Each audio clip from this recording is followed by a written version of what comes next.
Welcome to Simplify to Scale, a show dedicated to helping you scale a high impact and high profit business that you love without all of the complexity and chaos that can keep you trapped in the day to day. I'm your host, Krista Grasso, and with decades of scaling experience, I know what actually works and what's just hype. So if you are done with all of the one-size-fits-all scaling advice and all of the overnight success promises, and instead you want proven practical strategies that will help you simplify operations, elevate your leadership, amplify profits, and scale sustainably, let's dive in and get started. Hello, and welcome to another episode of the Simplify to Scale show. Today, we're continuing on with our trends and predictions for 2026, but I'm going to do this from a different perspective today. I've been talking a lot about what you should be doing and considering going forward, but today I want to talk about one of the key things that you shouldn't be doing as we go forward. And this is really focused on your team, and this is focused on any hires that you need to make or any team changes that you need to make throughout the year.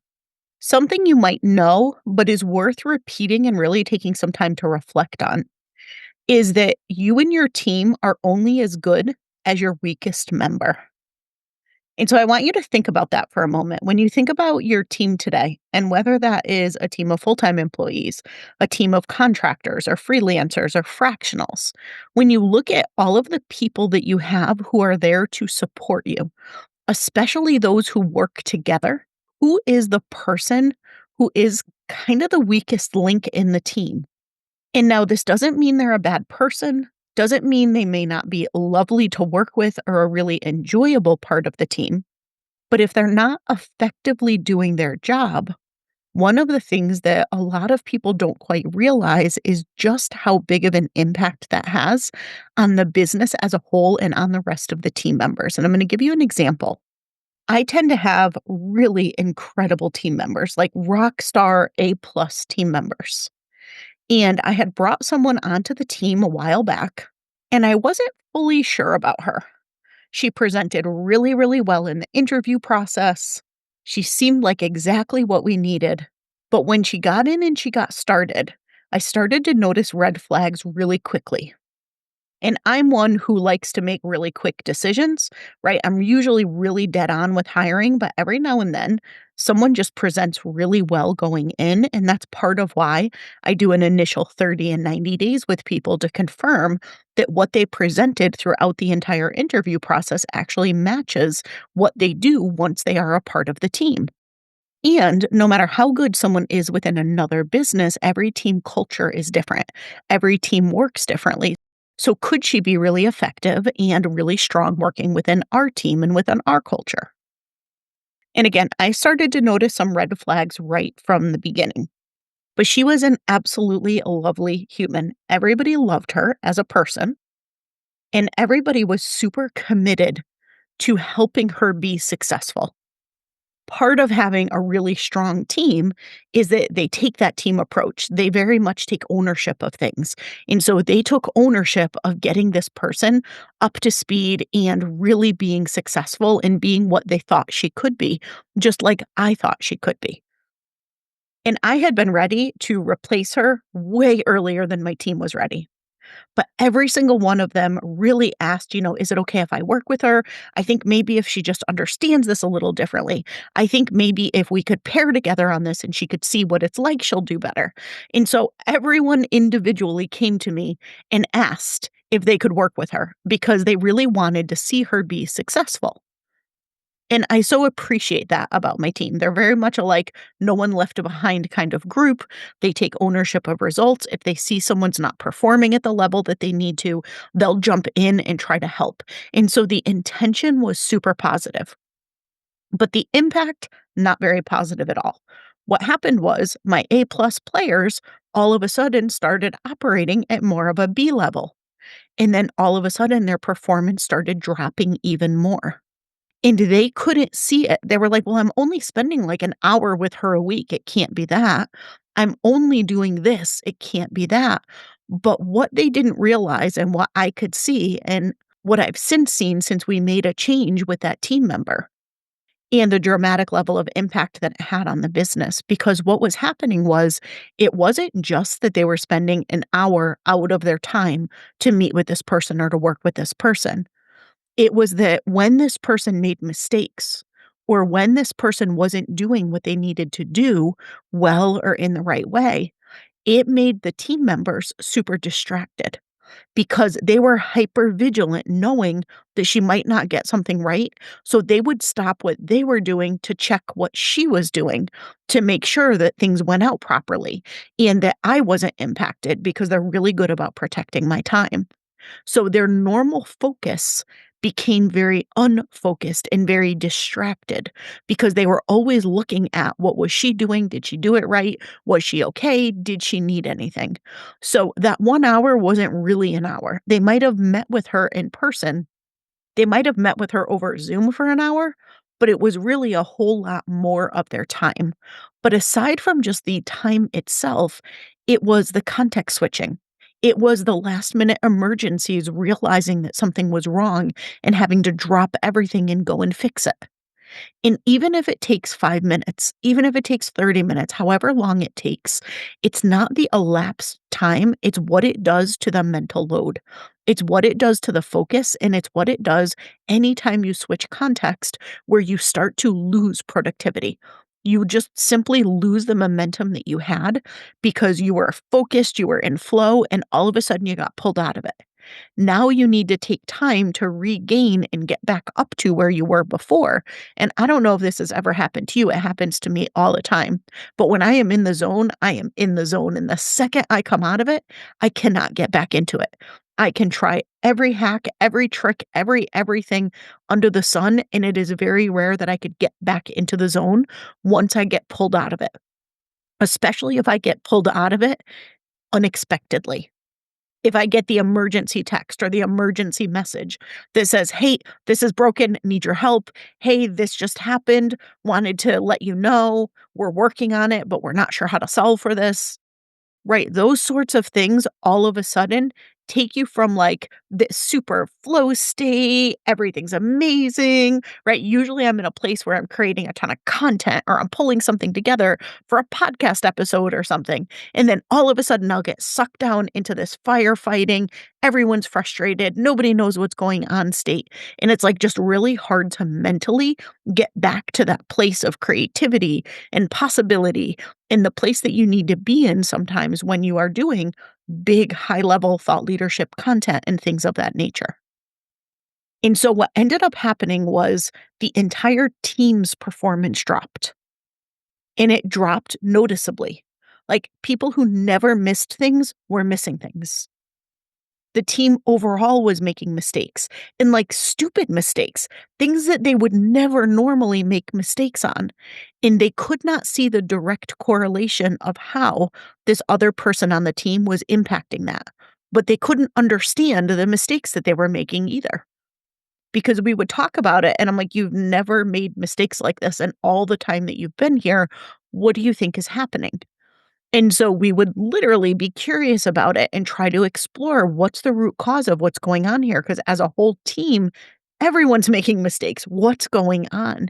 And ultimately, it came down to that one player on the team who ended up being more of like a C level player. Can't even give her a B. Maybe she gets a B for personality because she really was lovely. But when it came to performance, there were consistent mistakes, having to repeat ourselves a lot of times, things going out that didn't match the level of quality or being on brand in the way that we really deeply care about. So when you look at your team, who is the person who is the weakest member of the team today? And get really honest with yourself and say, is this something where you can uplevel them with the right training and mentorship? Because everyone needs development.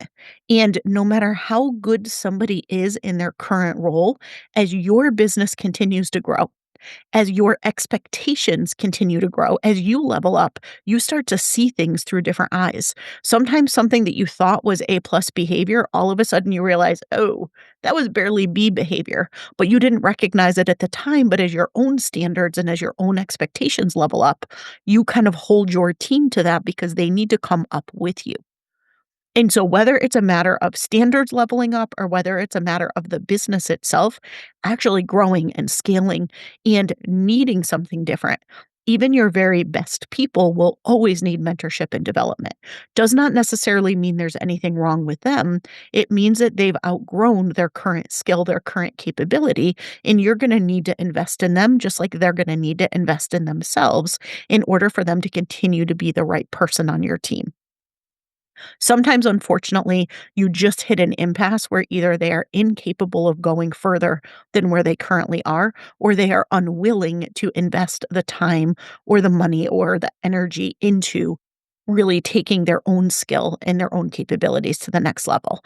And those are the hardest sometimes people to part with because they serve such a key role in getting you to where you are today. But it's pretty obvious to you that they are not the person who's going to be able to take you where you need to go next. And that's just something that's part of scaling a business that you will experience if you've not already experienced it. Whereas if that person is willing and you can see that they could be really successful going to the next level, absolutely invest in them. Allow them to come up with your business and to continue to support you and support the next stage of the business. But look really honestly, because sometimes it's not that someone has outgrown where your business currently is, it's that they never really were at the level that you needed them to be at. And if you're really honest with yourself, there's not really any amount of training or mentoring that you're going to do that's going to bring them to the level that you need them to operate at. And sometimes that's a skill gap, sometimes it's a maturity gap. Right? Is there someone on your team who just brings a lot of drama? Maybe they do their job well, but there's constant drama and fires that you need to put out and personality clashes and just things that make the workplace itself, things that make the team dynamic way more challenging than it needs to be. Or is the person great from a team perspective, great from a skill perspective, but only when things are going well? And when things aren't going well, or when they do make a mistake and you try to give any bit of feedback whatsoever, it's a complete and total meltdown.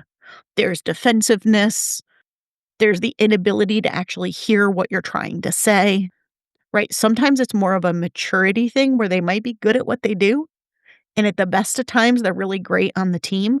But anytime something goes wrong, it ends up being so either explosive or destructive that what happens subconsciously is everyone makes sure that nothing goes wrong because they don't wanna deal with that type of behavior, and what that means is that people are playing it safe.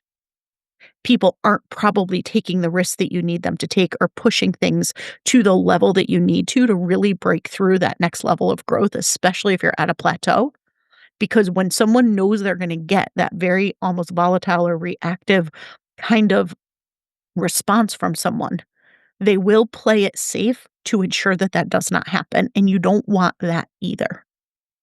So this is a good time as you go into next year to look at every single member of your team. This is also a good time to look at yourself and think about where you want your business to be at the end of the year.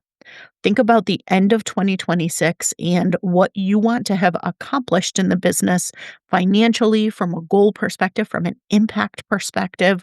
When you think about the mark that you want to make by the end of the year, look at your own skill and where you might need to level up, and look at each member on your team for the same. And make sure you're building that into your plan. Make sure you're building that into your budget. Right? I've talked about so many of the changes that are coming to how you run your business, how you scale your business.